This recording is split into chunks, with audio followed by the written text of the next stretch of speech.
Hey there, thanks for coming back to our channel. Today we're diving into something super interesting, supreme nirvana. In Buddhism, nirvana is all about finding that perfect peace and deep happiness, right? It's like the ultimate goal for anyone on a spiritual journey. Imagine finally letting go of all that stress and negativity. Nirvana means completely stopping suffering and extinguishing the fires of greed, hatred, and delusion. It's about breaking free from that endless cycle of death and rebirth, which can feel like a heavy burden. Pretty profound, don't you think? This state, often referred to as supreme nirvana, is the culmination of enlightenment, though its truly ineffable nature makes it fundamentally difficult to capture or fully describe with conventional language. Nirvana is a state of profound enlightenment, a realization of ultimate reality that transcends ordinary human experience. Because it lies beyond the concepts and categories of our everyday minds, any attempt to define it is bound to be incomplete. It is not a place but a state of being, not an acquisition but a letting go. To understand its key aspects is to approach the edge of this profound mystery and glimpse the freedom it represents. A central aspect of nirvana is the extinguishment of suffering. The word itself, nirvana in Sanskrit or nibbana in Pali, translates to blowing out or quenching. What is being quenched are the three fires that fuel our discontent and keep us bound to suffering: the fire of desire and attachment, the fire of aversion and hatred, and the fire of ignorance and delusion. When these fires are completely extinguished, the root cause of suffering, known as dukkha, is eradicated, leading to a state of unshakable peace. Furthermore, nirvana signifies liberation from samsara. Samsara is the endless cyclical journey of birth, death, and rebirth, driven by karma and perpetuated by the very ignorance and cravings that nirvana extinguishes. To attain nirvana is to step off this wheel of suffering, breaking free from the repetitive patterns of existence that are inherently marked by impermanence and dissatisfaction. This liberation is not an escape from life, but a transcendence of the conditions that define conditioned existence. At its heart, nirvana is the ultimate goal of enlightenment, a state characterized by profound peace, unconditioned contentment, and a state of pure, luminous awareness. It is a mind untroubled by the fluctuations of fortune, free from the push and pull of craving and aversion. This is not a state of blissful apathy, but one of vibrant, wakeful presence, where reality is seen exactly as it is, without distortion or projection. It is crucial to understand that nirvana is not a physical place such as a heavenly realm or a paradise. Unlike concepts of an afterlife in other traditions, it is not a destination one travels to after death. Instead, it is a state of mind and being that can be realized right here and now, within this very life. It is the purification of consciousness itself, a transformation of one's entire way of experiencing the world. Perhaps the most challenging aspect to grasp is that nirvana is a state beyond description. Because it represents the cessation of all conditioned phenomena, it cannot be fully captured by the thinking mind or articulated in words, which are themselves conditioned tools. The Buddha often used metaphors, describing it as the further shore, the unconditioned, or the deathless. It is the absence of suffering, the end of becoming, and as such, it can only truly be known through direct experience, not through intellectual understanding alone. The attainment of nirvana is not a matter of chance or divine grace, but the result of diligent, methodical practice. The Buddha laid out a clear and practical guide for this journey, the Noble Eightfold Path. This path provides a comprehensive framework for developing the wisdom, ethical conduct, and mental discipline necessary to see reality clearly and thereby bring about the cessation of suffering.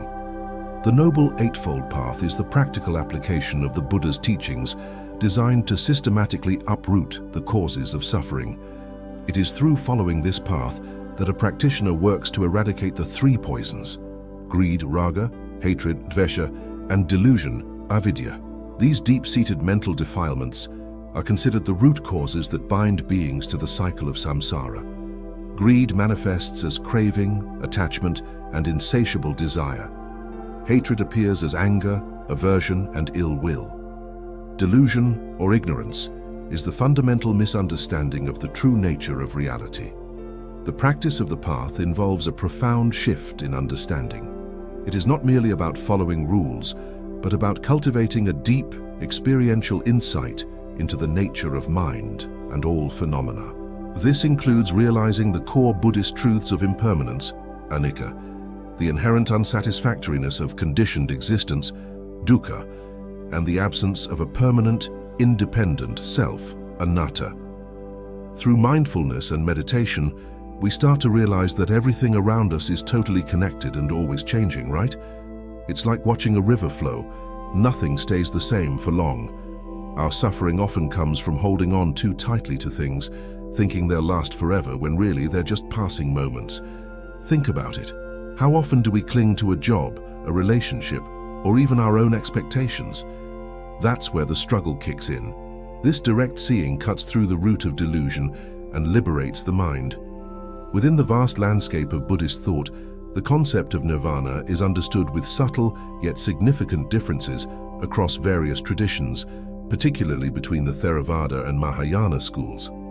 These interpretations shape the ultimate aim and expression of the spiritual path for their followers. In the Theravada tradition, which adheres closely to the earliest scriptures, nirvana is unequivocally the ultimate goal. It is achieved by an individual who, through their own efforts in following the Noble Eightfold Path, becomes an arahat, an enlightened being who has eradicated all defilements and will not be reborn after their final death.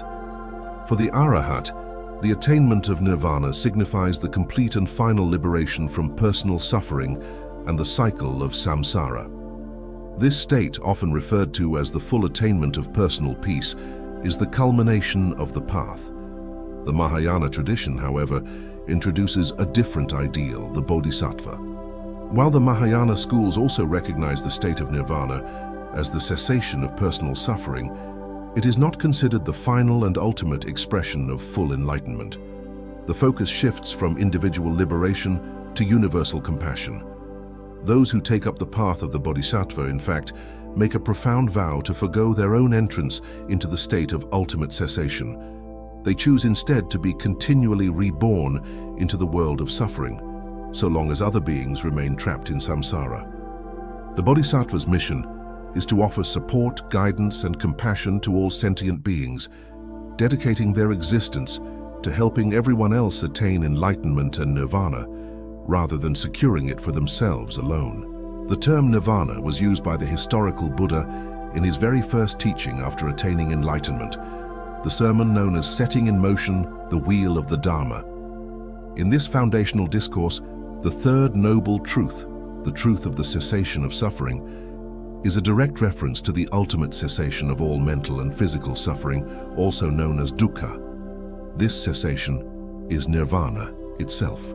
Across different traditions, the path to nirvana is sometimes viewed as a gradual process, achieved through diligent and sustained spiritual practice over many lifetimes. For others, particularly in traditions like Zen, enlightenment can be attained in a sudden flash of insight, a moment of profound awakening. In any case, one's practice is undertaken with the explicit purpose of breaking free from the cycle of suffering and rebirth. Nirvana is like the ultimate chill zone where suffering just doesn't exist. Imagine a state of pure peace, totally free from all those annoying feelings of attachment, aversion, and ignorance that usually mess with our heads. It's like that final, unshakable freedom for your heart and mind, you know? Picture this, being completely liberated from all the chaos of everyday life, like a breath of fresh air after being stuck in a stuffy room. Sounds amazing, right? Thanks for tuning in. If you enjoyed this video, give it a thumbs up and share it with your friends. Let's spread the good vibes.